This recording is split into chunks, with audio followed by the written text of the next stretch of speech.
KMR, Kyle Mohan Racing.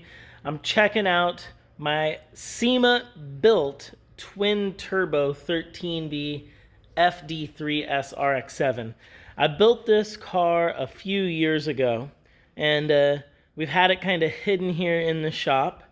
I've had a bunch of different plans for it. I get a lot of questions about it, about the build, what our plans are, and occasionally I even think about selling it. But right now we're gearing up to do some work on it. I'd like to get it up and running a little bit better, but I figured it was a great opportunity to answer some of those questions that I've been asked, like what's up with this car, what body kit, what brake setup, and just give it a little bit of the tech talk walk around. So we'll start off with our engine bay. We're actually running twin Turbonetic ceramic ball bearing turbos. They're on a custom KMR manifold. It was one of a kind, just like the intercooler piping.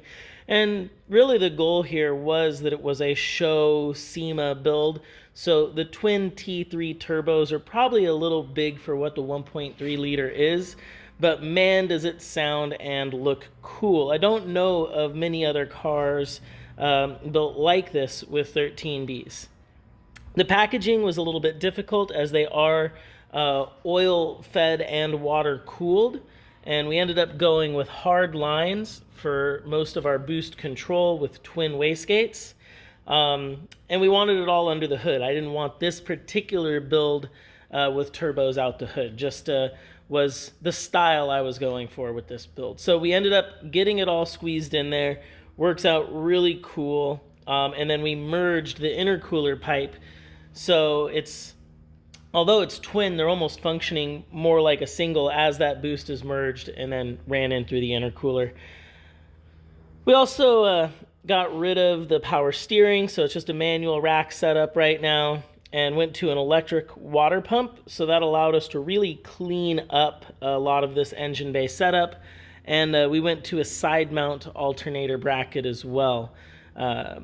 Custom belt configuration, custom fuel rail configuration, everything was kind of just a one-off to make the setup look as clean as possible back when we did it, and also utilizing as much of what was available through Mazda Tricks as well. So kind of a neat setup for sure. CX Racing lower half for that intake manifold, and then polished FD3S upper. With the Rotary Works single butterfly throttle body. So the motor itself is a KMR half bridge setup. It's a fairly aggressive port. It sounds great, lots of brap. I'll have to post up a video as soon as we get the battery charged up and this thing up and running again. It shoots fire, braps real hard. It's a half bridge with a street port, and it's the template that I sell. And that template is good for anywhere from the 400 horsepower range up into, if you're really starting to squeeze it, into the 800 horsepower range. Obviously, the setup, the turbo, and the tune and the fuel all come into play. This car is an ethanol car. We set it up with a Haltech ECU, tuned by Nelson S. Check him out, does all of my tuning. And with the help of Radium and Haltech, we ended up utilizing the stock fuel tank. Maybe I can get back here and show that. With a triple pump setup. You can't really see it, but it is down in there underneath that little cover. And it's basically a drop-in setup to the OEM car. With the interior, we're using LRB door panels and rear luggage delete batteries behind the passenger seat. And although it's loose right now, we were doing some work. I flush mounted the Haltech ECU right here in the center console. Really, it was just ease of access, and since it was more of a show build, we were showing some of the components off. Autometer dash, some extra gauges just to monitor water temperatures, oil pressures, things that we wanted to check even if the dash wasn't necessarily lit up or active, depending on what we were doing. And then some NRG carbon fiber buckets. It's a really fun setup, looks great, feels good. my intention was really to have this be kind of a show street car, maybe do some time attack with it with the shop. But we built it back in, I think, 2017, 18, and just have been really busy with Formula Drift, and then also changes in structure to the shop. I've started doing a lot more rotary service work, so just didn't have time to really get this car out to do what I wanted to with time attack. But nevertheless, very fun build, very fun car. So we'll come up and we'll check out our brake setup. Similar to the RX-8, we've got a WP Pro setup. They have those really unique scalloped style rotors. Works great for cooling, they're lightweight.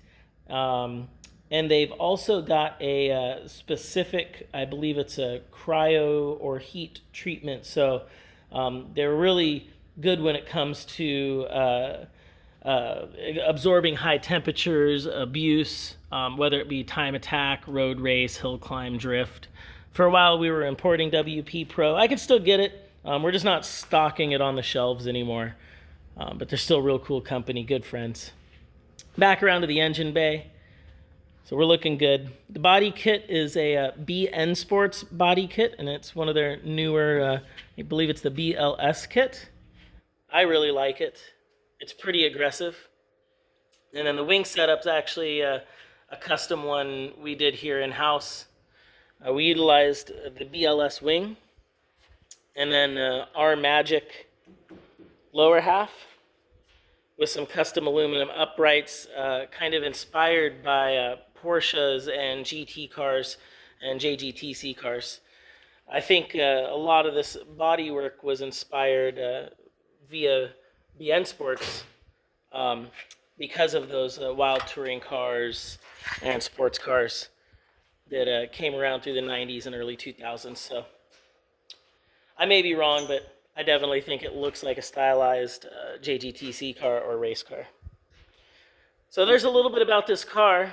The goals were to build the wildest FD3S we could and not have it be a Formula Drift car. We also didn't want to modify the drivetrain extensively like we did normally with race cars. We wanted to utilize off-the-shelf components like I mentioned earlier. So even though this engine bay is not off the shelf, I mean, when you get down to it, there's a lot of off-the-shelf. It's off-the-shelf porting, off-the-shelf manifolding, off-the-shelf throttle body, off-the-shelf T3 turbos, off-the-shelf intercooler. Obviously, we had to do some fab work, but these are all available components bolted right up to the OEM gearbox with an Exidy double disc metallic in this particular setup with one of the Exidy lightweight flywheels, Mazda Trix drive shaft, OEM differential. So I think it's a neat build for what KMR has done a lot of the time with drift builds or with Mazda Trix with road race cars or drag cars. This was our first attempt, my first personal attempt at something that was more street or show. And yeah, it's only made a couple miles ever on the street, but wanted to show it off and talk about it a little. We're hopping our flights to Atlanta, so we'll see everybody out there. And when we get back, we'll be firing this up. We've got lots of fun stuff going on at the shop, getting some customer projects out as well. So if you've been waiting, thank you so much for being patient. The beginning of the season is always just really busy. And we've been doing our best to get everything shipped out, products, and get the lapping, porting, engine builds, all of the service work out as well. So you know what's coming. I'm going to brap on out of here. I got things to do. So make sure to follow, comment below. Let me know what you want to know about this particular car. We haven't talked about it much, so it's actually a neat topic for the channel. And maybe we can actually do some fun stuff with this thing as the rig and the race car are on the road for a little bit. All right, wrap. Time to go.